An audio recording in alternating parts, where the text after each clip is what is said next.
Meus irmãos, a paz do Senhor. Estamos agradecidos ao nosso bom Deus por nós estarmos aqui juntamente com os irmãos nessa tão rica oportunidade que Deus nos concede. Segundo aos Coríntios, capítulo de número, versículo 1 ao 10. E nós, cooperando também com ele, os exortamos a que não recebais a graça de Deus em vão, porque diz: vi-te em tempo aceitável, socorri-te no dia da salvação. Eis aqui agora o tempo aceitável, eis aqui agora o dia da salvação. Não dando nós escândalos em coisa alguma, para que o nosso ministério não seja censurado. Antes, como ministros de Deus, tornando-nos recomendáveis em tudo, na muita paciência, nas aflições, nas necessidades, nas angústias, nos açoites, nas prisões, nos tumultos, nos trabalhos, nas vigílias, nos jejuns, na pureza, na ciência, na longanimidade, na benignidade, no Espírito Santo, no amor não fingido, na palavra da verdade, no poder de Deus, pelas armas da justiça à direita e à esquerda, por honra e por desonra, por infâmia e por boa fama, como enganadores e sendo verdadeiros, como desconhecidos, mas sendo bem conhecidos, como morrendo, e eis que vivemos, como castigados e não mortos, como contristados, mas sempre alegres, como pobres, mas enriquecendo a muitos, como nada tendo e possuindo tudo. Queridas irmãs e queridos irmãos, Deus fez assentar essa palavra no meu coração. Fiz questão de ler os versículos de 1 a... Portanto, a minha ênfase recairá no versículo de número 9, quando diz que como desconhecidos, mas sendo bem conhecidos. Até gostaria que você me ajudasse, interagisse, e repetisse comigo essa primeira frase. Como desconhecido, mas sendo bem conhecido. Vamos lá? Como desconhecidos, mas sendo bem conhecidos. Como morrendo e eis que vivemos. Como castigados e não mortos. Amém. Até aí. Os versículos aqui, eu não vou propriamente tratar com a igreja sobre a lida ministerial do apóstolo Paulo, sobre os seus desafios ministeriais, mas eu fiz questão de ler um pouco aqui para os irmãos situar na mensagem, porque aqui eu vejo que Paulo está nos trazendo a diferença que se tem entre as pessoas que nos veem e como Deus propriamente nos vê.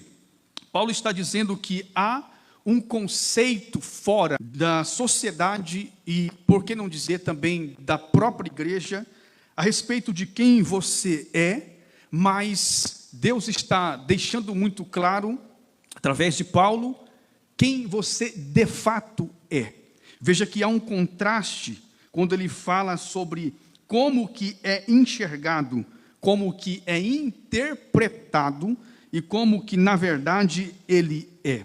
Por isso que eu fiz questão de que os irmãos me ajudassem repetindo o verso 9, quando diz que desconhecidos, mas bem conhecidos. E aqui esta noite, a mensagem que Deus fez vir ao meu coração, eu tenho certeza que ela tem endereço certo para alguém aqui esta noite. Deus colocou essa mensagem no meu coração e eu folheando a palavra, o Espírito Santo fez me parar nesse texto. Por isso eu quero que rapidamente você dobre a sua atenção para você sair curado pela palavra de Deus nesta oportunidade. Nós sabemos que nós, nas nossas idas e vindas, nas nossas comunicações, nas nossas interações, nós sempre estamos em contato com alguém. Sempre tem pessoas que nós estamos conversando, aqueles contatos frios, chamados contatos distantes, e nós interagimos no relacionamento interpessoal, ou seja, a gente está sempre cumprimentando alguém. Você sabe que tem pessoas que a gente vê, mas nós não sabemos, ou mal sabemos o seu primeiro nome. Nós não sabemos da vida dele, onde sequer mora. Talvez sabemos onde mora, mas nunca entremos dentro da sua casa. Nós não sabemos como que é lá dentro, como é que é a sua família, qual é a cultura daquela família. Nosso conhecimento, então, é um conhecimento superficial.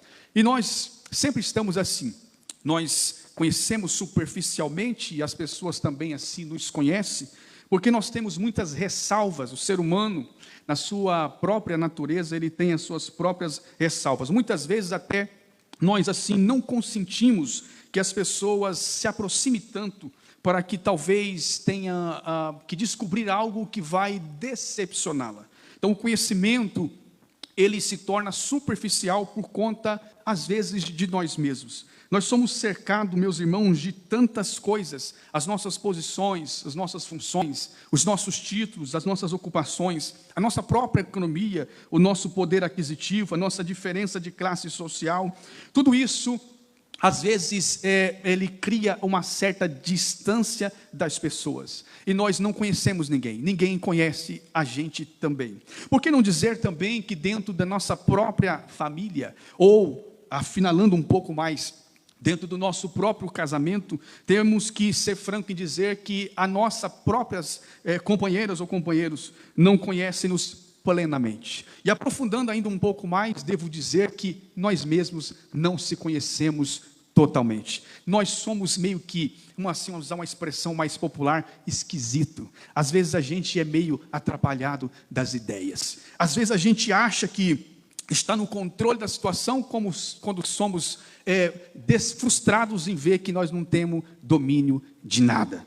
E aí isso vai frustrando a gente. O nosso conceito de conhecer é muito limitado. Nosso conhecimento, ele é sucessivo, é uma coisa após outra, é uma vez, uma coisa de cada vez. Não damos conta de conhecer tudo. Nós não damos conta de armazenar tantas informações que nos vêm nos dias atuais. Nos dias atuais nós estamos sendo bombardeados com muitas informações. E nós só damos conta de conhecer as coisas uma de cada vez. O homem erra no seu conhecimento. Quantos médicos especialistas que às vezes dão um diagnóstico equivocado ou um diagnóstico errado. E assim, eu caminho para dizer para as irmãs e para os irmãos que nós estamos limitados em nós mesmos. Mas eu vim aqui hoje para dizer para você, minha querida irmã e meu querido irmão, que há um Deus no céu que conhece tudinho sobre você. E Ele marcou essa reunião hoje para que você saia sabendo que Ele tem acompanhado os passos que você tem dado. Servimos a um Deus que conhece o 139, vou ler ali no telão, que a irmã me ajuda a projetar quando diz, Senhor, o poeta, o salmista dizendo, Senhor, Tu me sondaste e me conheces. O salmista, o poeta está dizendo com convicção de que ninguém mais, nem mesmo ele, conhece tanto a si próprio, a não ser o Senhor Jeová Adonai. Conhece-me. Aí no verso seguinte, Tu conheces o meu assentar, Tu conheces o meu levantar, de longe estendes o meu pensamento, cercas o meu andar, o meu deitar, e conhece todos os meus caminhos, sem que haja uma palavra na minha língua. Eis que, ó Senhor, Tu tudo conheces. Tu me cercastes em volta e puseste sobre mim a Tua mão. Tal ciência é para mim maravilha, tão alta que eu não a posso atingir. Para onde me irei do Teu Espírito? Ou para onde fugirei da Tua face? Se subir ao céu, Tu aí estás. Se fizer no céu a minha cama, eis que Tu ali também estás. Se tomar as asas da alva e se habitar nas extremidades do mar, até ali a Tua mão me guiará e a Tua destra me susterá. Se disser, de certo que as trevas me encobrirão, então a noite será luz à roda de mim. Nem ainda as trevas me escondem de Ti, mas a noite resplandece como o dia. As trevas e a luz são para Ti a mesma coisa. Pois possuíste o meu interior, entretesteste-me no ventre de minha mãe. E eu Te louvarei, porque de um modo terrível e tão maravilhoso fui formado. Maravilhosas são as Tuas obras, e a minha alma o sabe muito bem. Os meus ossos não Te forem cobertos, quando no oculto fui formado, entristecido como nas profundezas da terra. E finalizo no verso 16, os Teus olhos viram o meu corpo ainda informe, e no Teu livro todas essas coisas foram escritas, as quais iam sendo dia a dia formadas, quando nem ainda uma delas havia. Quem pode dar glória a Deus? Esse é o Deus que conhece você em detalhes. Esse é o Deus que conhece você na sua essência. É um Deus que conhece. Eu acho interessante de compartilhar o comentário de um grande erudito bíblico chamado Bicon. Ele diz assim, olha, o Deus onisciente, onipresente, está pessoalmente preocupado com cada detalhe da vida do salmista. Deus conhece em cada aspecto do seu ser, porque foi o Senhor que criou o seu íntimo e o entreteceu, isto é, cuidou do seu desenvolvimento mesmo no ventre de sua mãe. A expressão de um modo terrível e tão maravilhoso fui formado, é uma constatação que o homem moderno, com todos os seus conhecimentos científicos da anatomia humana, não pode ultrapassar. No oculto fui formado traz a ideia de ser formado com cuidado. Nas profundezas da terra seria no útero tão escuro e misterioso como o mundo inferior. Ele tem aqui a formação da minha e da sua vida. Você pode adorá-lo por isso. Prova-me, conhece os meus pensamentos, examina os meus motivos, vê se há em mim algum caminho mau. Isso quer dizer algum caminho de mágoa, algum caminho pernicioso, algum caminho que possa se tornar detestável ou repugnante. Deus está dizendo, Ele está dizendo, ó Deus, olhe para mim, verifica, porque eu não sei aonde que está os males dentro de mim, mas o Senhor sabe tudo que passa dentro da sua alma.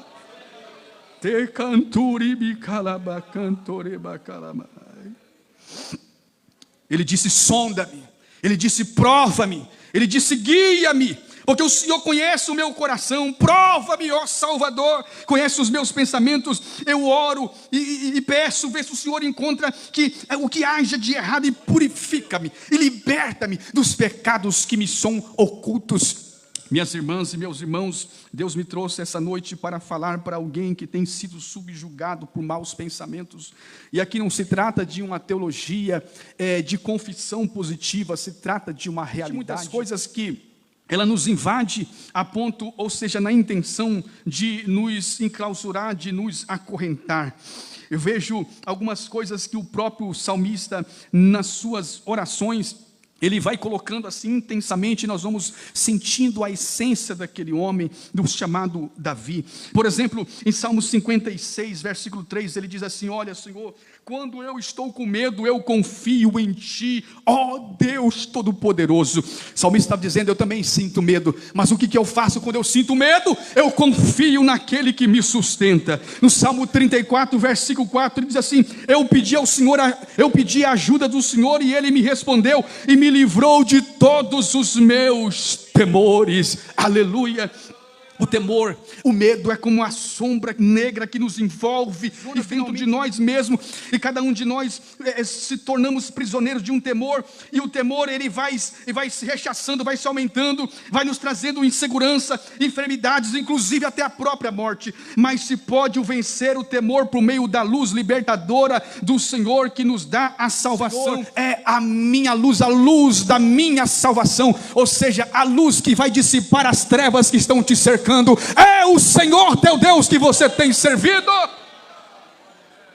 Versículo 1 ao versículo de número 6, nós vamos ver que o salmista está vencendo os seus medos, declarando para os seus inimigos quem Deus é. Observe que num primeiro momento, do versículo 1, eu estive analisando até o versículo 6, ele está dizendo quem Deus é. Ele vai dizer ali que Deus é a sua luz, que Deus ele é salvação, que Deus é fortaleza, que Deus é a segurança dele, que Deus é a proteção dele, que Deus é magnífico, que Deus é desejável. Ele está declarando isso para os quatro cantos, dizendo o que Deus significa para ele. Mas de repente, quando ele se volta para Deus no seu secreto, ele começa a dizer para Deus sobre os seus temores. Aí do versículo de número 7 ao versículo de número 12, ele começa a falar para Deus dos seus temores. O que quer dizer isso? Para o inimigo que está te atentando, está te atacando, está te desafiando, diz para ele quem é o seu Deus, mesmo com medo. O meu Deus é a minha salvação, é a minha luz, é o meu Deus, é o meu libertador, é o meu salvador, é a minha segurança, é a minha proteção. Diga para ele com a autoridade o Deus que você serve.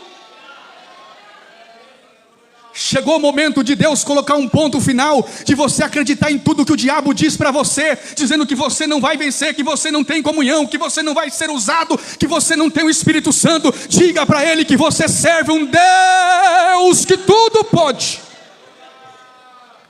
Mas depois não se esqueça de entrar no seu secreto.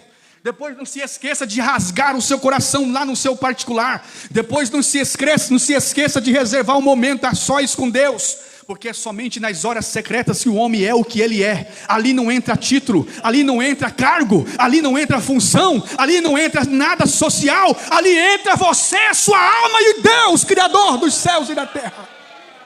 Você vai entrar no seu secreto e vai abrir a sua alma e vai dizer para Deus o que você está sentindo. Porque é assim que o salmista faz. Ele vai dizendo para Deus coloque para a gente então a partir do versículo de número 7. Ele declara, observe, nesses versículos, Senhor, agora ele está falando para Deus, Senhor, ouve a minha voz quando eu clamo e tenha piedade de mim, aleluia. Quando tu disseste buscar o meu rosto, Senhor, então eu disse, Senhor, o teu rosto eu vou buscar, aleluia. Não esconda de mim a tua face e não rejeite o teu servo com ira. Tu foi a minha ajuda, não me deixe, não me desampare. Veja que ele está dizendo isso para Deus. Ele não está se rebaixando para o diabo, ele está dizendo no seu secreto. É ali que o homem sente as suas misérias, é ali que você é o que você é ali não tem, como eu disse, nenhum título, nenhum cargo. Ali nós não levamos as nossas vaidades. É no lugar secreto que Deus nos enxerga.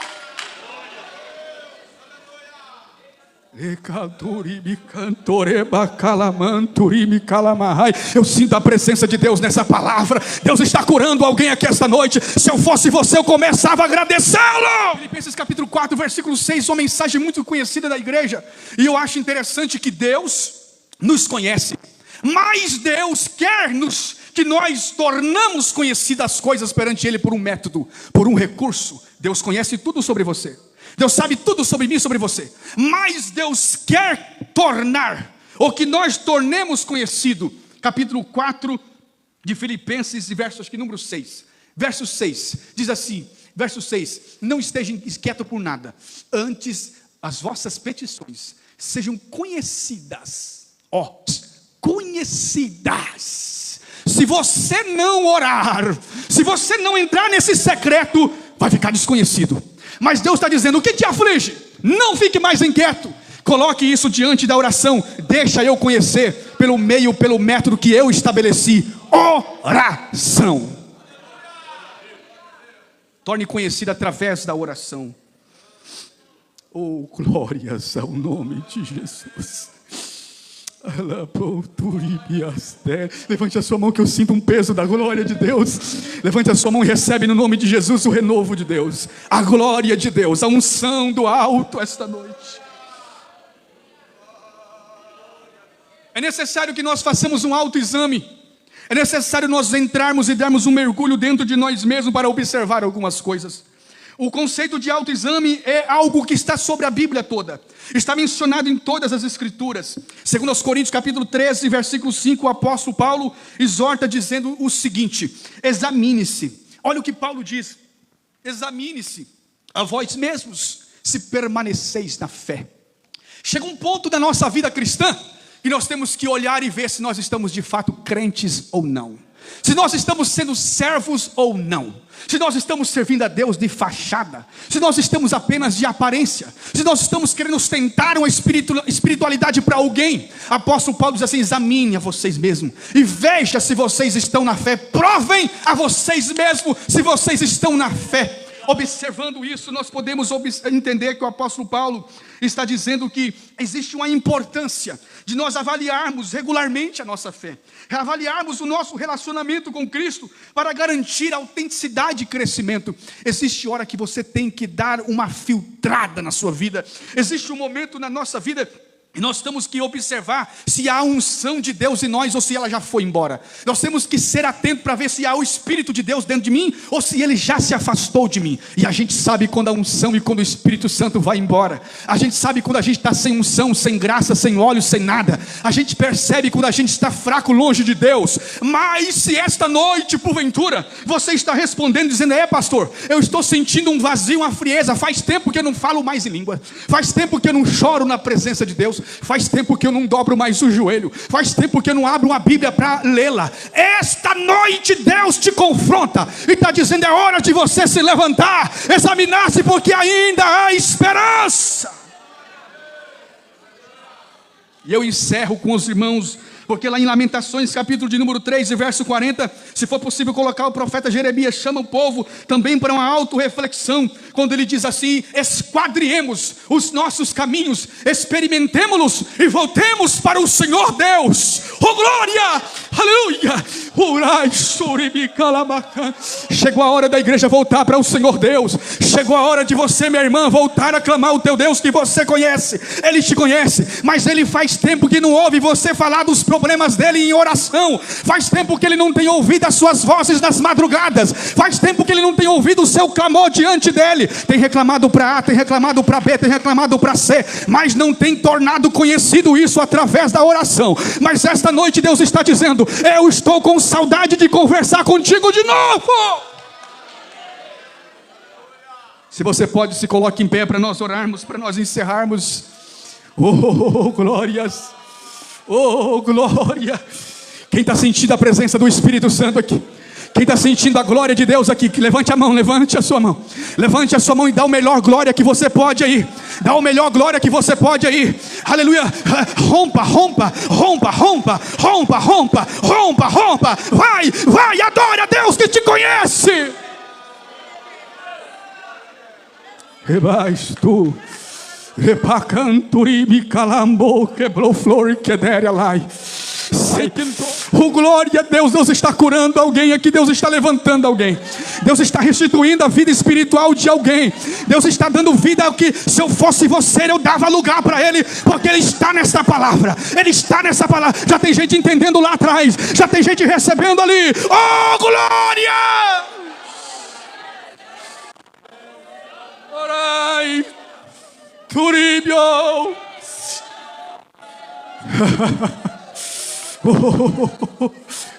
Oh glória, oh glória, oh glória. Tu te campo te porebaca. Aleluia, aleluia. Ele te conhece, Ele te conhece, Ele te conhece, Ele te conhece. Eu ouço línguas estranhas, eu ouço línguas estranhas, eu ouço Deus levantando, eu ouço o diabo saindo da sua cabeça, da sua mente.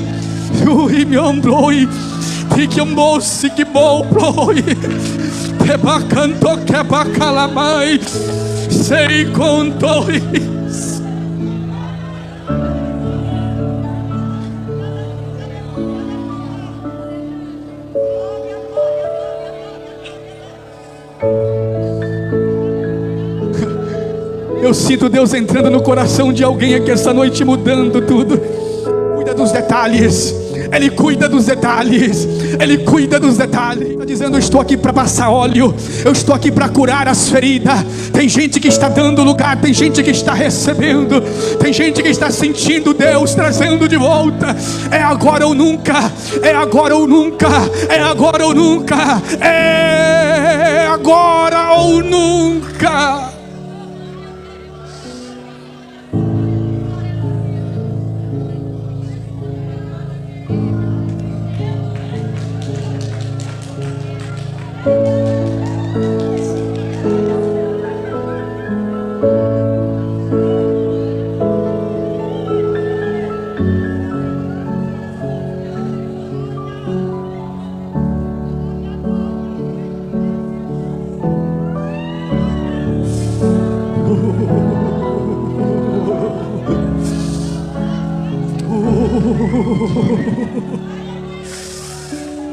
Oh, glória.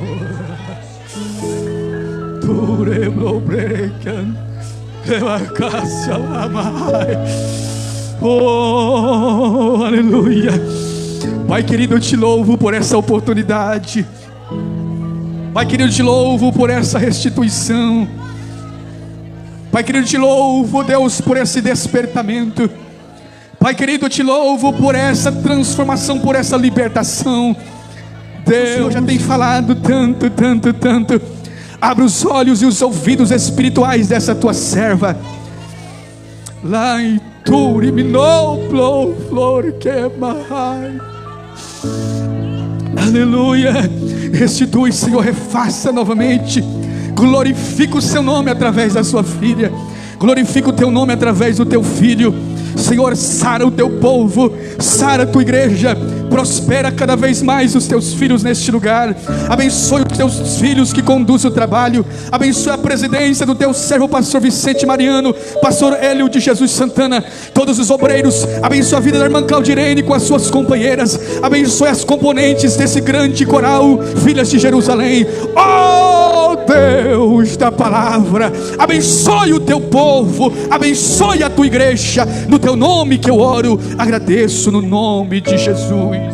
Amém, amém. Glórias a Jesus, glórias a Deus.